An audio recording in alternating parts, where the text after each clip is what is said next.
berdiskusi dan wawancara mengenai dilema etika Pak, tentang yang Bapak alami di sekolah.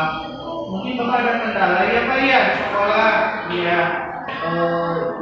Kita perkenalan sudah Pak, kemudian saya akan berdiskusi ini Pak. Saya akan menanyai beberapa pertanyaan yang memang diharuskan Pak untuk menyelesaikan permasalahan yang ada di sekolah Bapak. Yang pertama Pak, selama ini Pak, bagaimana Bapak dapat mengidentifikasi kasus yang merupakan dilema etika atau bujukan moral Pak? Seperti itu Pak mungkin. Ya, kasus ya atau kebanyakan kasus di sekolah ini kadang-kadang terjadi bagaimana cara mengatasinya. Kadang dilema etika ataupun bujukan moral. Untuk mengambil keputusan dilema etika, kadang-kadang kita dihadapkan pada dua sisi, benar dan benar. Kita harus memilih mana yang lebih benar. Kalau bukan moral mungkin keputusan antara benar dan salah itu kan lebih mudah untuk mengambil keputusannya. Oh iya. Jadi saya simpulkan Pak, jadi dalam pengambilan keputusan Bapak itu mungkin dihadapkan dengan dua pilihan ya Pak ya, antara benar versus benar, itu dalam etikanya seperti itu, dan dalam rujukan moralnya yaitu dengan benar versus salah gitu ya, ya seperti itu. Mudah-mudahan ya dengan cara ini bisa lah gitu ya, ada jalan keluarnya Pak tentang permasalahan yang ada di apa yang dialami Bapak di sekolah ini. Kemudian Pak, pertanyaan yang selanjutnya, pengambilan keputusan apa sih Pak di sekolah Bapak itu selama ini? Bagaimana Bapak menjalankan pengambilan keputusan di sekolah Bapak ini, terutama pada kasus-kasus di mana ada dua kepentingan yang sama-sama penting Pak, sama-sama mengandung nilai kebajikan seperti itu. Terima kasih. Contoh kasus yang pernah saya hadapi di sekolah ini tentang misalkan kekurangan guru salah satu contoh. Karena selama ini banyak guru-guru yang punya bakti atau isu, terus kekurangan guru di sekolah ini. Satu sisi harus melengkapi kekurangan guru tersebut itu dengan mengangkat guru honor agar pembelajaran bisa berjalan dengan lancar. Tetapi di sisi lain pengangkatan guru honor ini ada moratorium atau pemerintah sementara untuk mengangkat guru honor ini. Jadi suatu dilema, di sisi lain kita memerlukan tenaga pendidikan untuk agar pembelajaran ini berjalan dengan lancar. Satu sisi lain pemerintah melarang atau melakukan moratorium untuk mengangkat guru honor ini. Jadi suatu keputusan yang dilema untuk menentukan bagaimana cara menghadapi kasus ini. Bapak, pertanyaan selanjutnya tentang ini Pak, langkah-langkah atau prosedur seperti apa yang biasa Bapak lakukan selama ini untuk menyelesaikan kasus ini atau solusi dari kasus ini?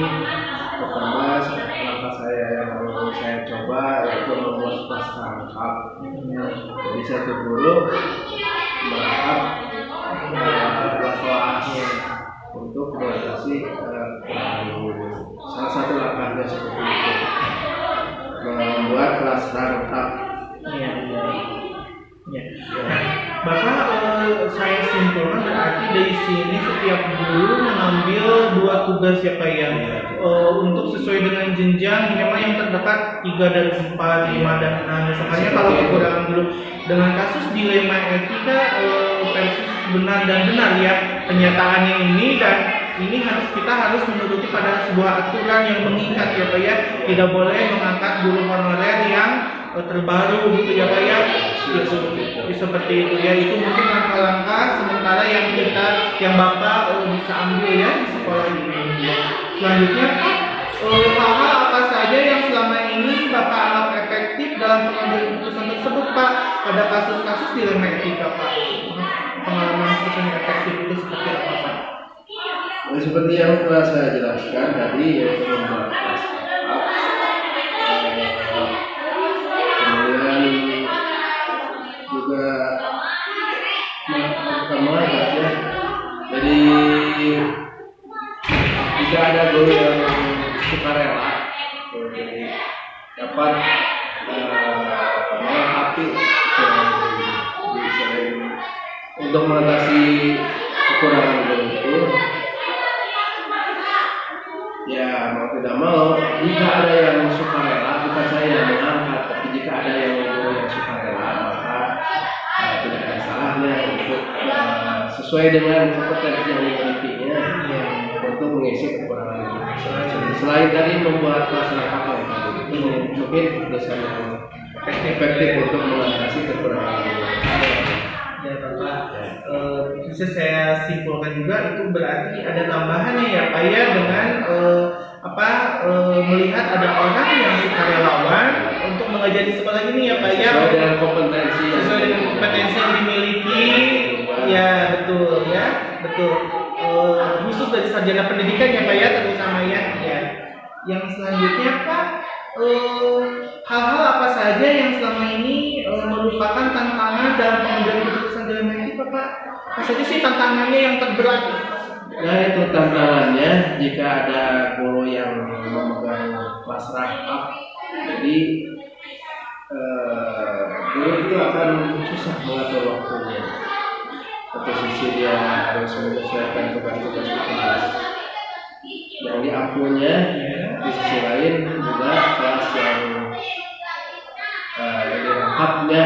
Jadi dalam pengaturan waktunya kadang mereka merasa kelelahan ataupun merasa bagaimana ini cara mengatur waktu yang efektif buat anak didiknya supaya pembelajaran itu dapat berjalan lancar.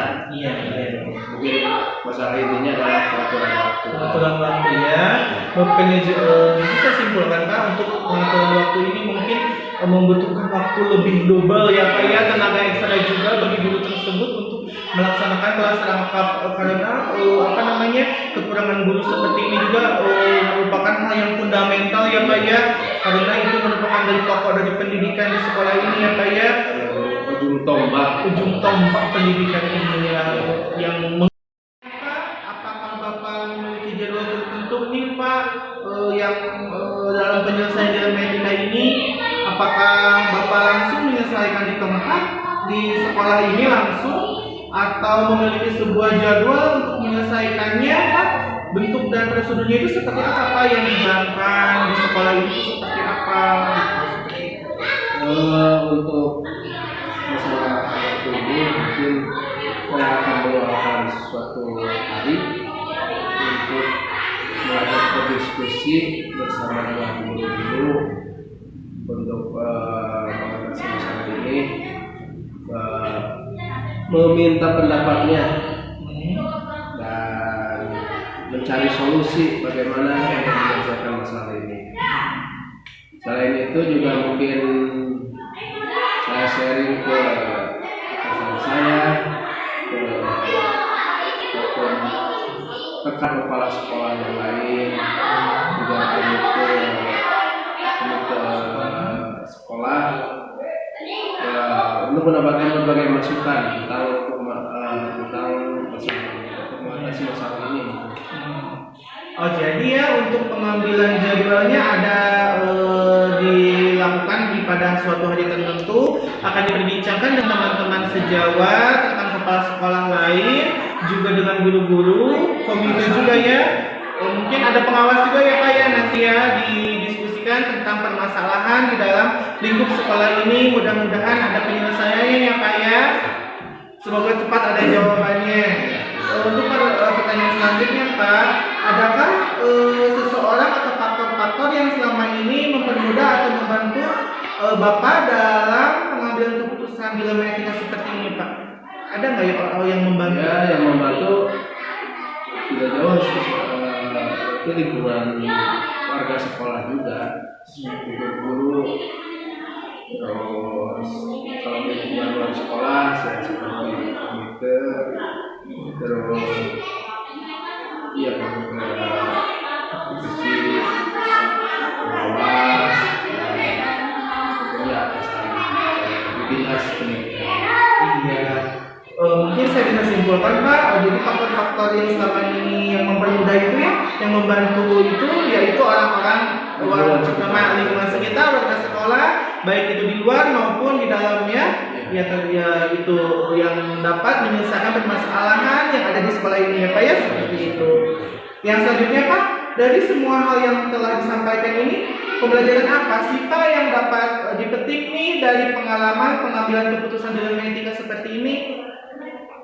Kelompok pembelajaran yang saya dapat ambil dari etika ini harus mempertimbangkan secara betul-betul agar keputusan yang saya ambil ini tepat dan berdampak baik terhadap lingkungan pendidikan yang saya pimpin dan tidak menimbulkan dampak-dampak masalah yang merugikan guru dan peserta didik. Yang berarti yang Bapak rasakan itu ini ya, salah satunya adalah untuk mempermudahkan dia ada sedikit jalan keluar tentang permasalahan yang ada di sekolah Bapak ini ya, supaya nanti ada jawabannya nanti setelah berdiskusi dengan pengawas, warga sekolah, Bapak komite dan lain sebagainya ya, supaya mendapatkan penyelesaian. Perkenalkan, saya Sukma Purnama, saya calon guru penggerak Angkatan 7 Kabupaten Garut berasal dari SDN Karangpawiran 3. Saya sekarang akan berwawancara dengan Ibu Imas SPD Kepala Sekolah SDN 2 Situjaya. Saya akan mewawancarai tentang nilai-nilai kebajikan universal yang berbasis dilema etika. Ya, mungkin Ibu ada beberapa pertanyaan yang akan saya tanyakan kepada Ibu tentang beberapa permasalahan yang ada di sekolah ini Bu. Ya, pertama Bu, selama ini Ibu bagaimana Ibu dapat mengidentifikasi kasus yang merupakan dilema etika atau hubungan moral yang ada di sekolah ini? Selamat datang di sekolah kami. Terima kasih untuk guru-guru penggerak yang hebat ya. Saya bangga sekali kedatangan ibu ini. Atas pertanyaannya tadi dilema yang berhubungan identifikasi. Untuk identifikasi pada dilema etika tadi, bahwa untuk semua kasus tentu saja kita harus mengidentifikasi apakah ini termasuk kelas berat, sedang atau ringan. Nah, untuk identifikasinya, mungkin kami memerlukan beberapa catatan kecil. Ini apa saja hal yang harus diidentifikasi dari kasus tadi. Terima kasih Ibu. Jadi untuk identifikasinya ada identifikasi masalah sedang, kecil, dan ringan ya Bu ya. Untuk selanjutnya, Ibu selama ini bagaimana Ibu menjalankan pengambilan keputusan di sekolah ini Bu, terutama pada kasus-kasus di mana ada sebuah kepentingan yang sama-sama mengandung nilai kebajikan gitu. Nah, karena di sini prinsipnya adalah sesuatu masalah itu harus dimusyawarahkan supaya enak, artinya tidak menurut seseorang. Nah, untuk memecahkan sebuah masalah yang berhubungan dengan pertanyaan Bapak tadi. Nah, ini kami biasanya berembuk dengan guru-guru bermusyawarah. Apa sebaiknya, apalagi ini berhubungan dengan dilema etika yang baik ya. Nah, apalagi ya, mungkin kami harus berhubungan dulu dengan guru-guru untuk mengambil suatu keputusan atau solusinya. Jadi ada baiknya juga ya Bu, ini yang saya simpulkan berbincang dulu atau berdiskusi dulu bersama rekan guru. Komite juga Ibu mungkin bisa ya. Kalau masalah yang ada hubungannya dengan lingkungan sekolah itu kami belum sampai ke komite, kita selesaikan dulu di sini. Terima kasih. Mungkin ada pertanyaan selanjutnya. Langkah-langkah atau prosedur seperti apa yang biasa Ibu lakukan selama ini? Untuk prosedur mengambil suatu kebijakan atau keputusan yang kami ambil dalam menyelesaikan suatu masalah atau kasus, mungkin tadi mengambil catatan-catatan kecil dulu. Ini termasuk kasusnya berat, sedang atau ringan. Ya, bisa kami juga kalau masalah sedang-sedang bisa diselesaikan dengan misalnya kedekatan emosional tadi, ngobrol dengan cara baik-baik. Kalau ini sudah menyangkut pada hal-hal yang besar, misalnya yang berhubungan dengan sekolah atau itu kami juga selesaikannya dengan guru-guru gitu. Mengambil data-data atau kasus-kasus yang berhubungan dengan misalkan ada ini kasus yang dialami oleh guru. Nah, kami juga seperti ngobrol dulu dengan guru-guru apa sih ini harus kita lakukan. Iya. Ibu bagus sekali langkah-langkahnya atau tindakan-tindakan. Ibu, untuk selanjutnya hal-hal apa saja yang selama ini Ibu anggap efektif nih Bu dalam pengambilan keputusan pada kasus-kasus di rumah etika seperti itu Bu? Ya, yang pertama tadi mengidentifikasi dulu ya. Iya. Yang kedua artinya kita sudah berusaha dipikirin dulu ini termasuknya apa. Apakah kita bisa menyelesaikan sendiri atau kita bisa berhubung dengan teman. Nah, kalau ada pendapat-pendapatannya lain yang masukannya bagus, kita bisa ambil. Nah, memang untuk pemikiran itu kita bisa semua orang juga punya pemikiran apakah ini bisa dimasukkan ke dalam penanganan itu atau tidak. Nah, untuk itu kita bisa mengambil pendapat-pendapat yang lain untuk kasus. Jadi tidak ditangani sendiri kan enak ya. Orang lain punya pendapat, punya pendapat. Itu yang tadi udah diidentifikasi, udah ada masukan, kita cari kesimpulan. Iya, efektif sekali Ibu. Apa yang Ibu ambillah dalam keputusan di dalam etika ini gitu sangat udah oke lah gitu ya Bu ya. Untuk selanjutnya Bu, hal-hal apa saja yang selama ini merupakan tantangan Bu dalam pengambilan keputusan dalam etika seperti ini Bu? Tantangannya seperti apa? Tantangannya kami di sini ya tidak terlalu untuk sekarang belum ada tantangan yang sangat berat ya, kendala atau ini karena semua masalah insya Allah dapat diselesaikan. Satu tadi dengan mengidentifikasi apakah termasuk ini kasusnya berat, dan kedua dengan bermusyawarah. Yang ketiga kita selalu minta kepada Allah untuk memberikan jalan yang terbaik untuk kita, untuk teman-teman kita dan semuanya lah. Kalau pas sekolah kan orang tua, jadi kita itu minta yang terbaik untuk semuanya. Yang menjadi tenang kepada kita itu kan kita punya apa? Iya betul sekali ya. Dengan kedekatan emosional dan spiritual ya Bu ya, lebih kita dekatkan lagi. Tadi udah bagus sekali Bu semuanya. Ibu selanjutnya, apakah Ibu memiliki jadwal tertentu nih Bu dalam penyelesaian dilema etika seperti ini Bu? Apakah Ibu langsung menyelesaikannya di sekolah ini atau memiliki jadwal untuk menyelesaikannya Bu? Seperti itu atau bagaimana? Ya, tadi tergantung bagaimana dilemanya ya. Kalau ini termasuk dilema yang berat atau ringan atau sedang. Kalau yang sedang-sedang kita bisa menyaksikannya sekarang, misalnya ada kasus ini kita panggil, apakah kita bicara dari hati ke hati atau diterima atau tidak. Kalau ini masih belum bisa diselesaikan, kita bisa cari jadwal untuk betul-betul bisa diselesaikan secepatnya. Jadi kalau misalkan itu kasus itu sedang atau ringan, mungkin lebih cepat ya Bu ya bisa diselesaikan di sekolah ini. Tetapi kalau kasusnya lebih berat mungkin ya itu akan diselesaikan diidentifikasi, didiskusikan juga dengan rekan sejawat dan Bapak Ibu guru yang lain seperti itu ya. Ibu sudah bagus sekali tentang jadwal dan penyelesaian di ilmu etikanya Bu. Yang kemudian juga penyelesaiannya pun sudah saya simpulkan ya, itu sudah bagus sekali Ibu. Iya.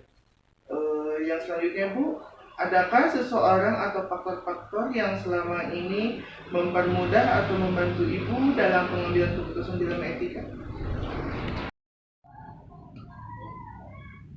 Ibu bagaimana, apakah ada seseorang atau faktor-faktor yang selama ini mempermudah atau membantu Ibu dalam pengambilan keputusan dalam etika ini Bu? Kalau seseorang, banyak sekali ya orang yang membantu dalam menyelesaikan ini, tadi dengan cara musyawarah atau ngobrol dengan teman.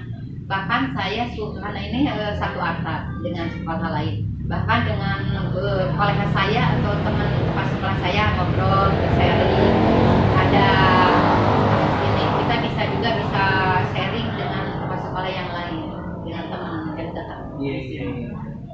Karena mungkin dari sana kita bisa mendapat masukan bagaimana dan seharusnya yang harus kita lakukan untuk menyelesaikan dilema. Sudah sangat baik ya Bu ya, kerjasama di sini ternyata memang ada kerjasama ya, banyak rekan-rekan dari Ibu yang membantu dan dari Bapak Ibu guru, termasuk dari rekan Bapak Ibu kepala yang lain, karena ini mungkin sekolahnya satu atap ya Bu ya. Oh iya, sudah bagus kerjasamanya. Ibu selanjutnya, dari semua hal yang telah disampaikan Ibu dari nomor 1 sampai nomor 8 tadi, apakah Bu pembelajaran apa nih yang dapat Ibu petik dari pengalaman pengambilan keputusan dalam etika seperti ini Bu? Apa yang Ibu rasakan gitu dari wawancara dari nomor 1 sampai 8? Dari wawancara yang Ade berikan kepada saya, sangat bersyukur. Saya ada masukan untuk saya bisa istilahnya ada ilmu yang saya dapat lakukan dan dapat ambil dari wawancara ini. Ini juga merupakan ilmu rezeki yang terbaik untuk kami. Terima kasih. Iya. Itu berkah ya Bu ya. Tanpa ilmu kita itu tidak ada pemahaman ya Bu ya. Tidak ada pengalaman baru ya Bu ya. Ya Ibu, mungkin itu yang dapat saya sampaikan pada momen kali ini tentang dilema etika yang berbasis nilai-nilai kebajikan universal pada poin ketiga ini Ibu. Terima kasih Ibu, saya pamit undur diri Ibu. Mohon maaf yang sebesar-besarnya apabila dari jawaban saya kurang memuaskan adik-adik ya. Sudah puas Ibu, terima kasih atas bantuannya. Sama-sama. Saya pamit. Ya. Permisi Ibu. Assalamualaikum. Sukses ya untuk Anda. Kami.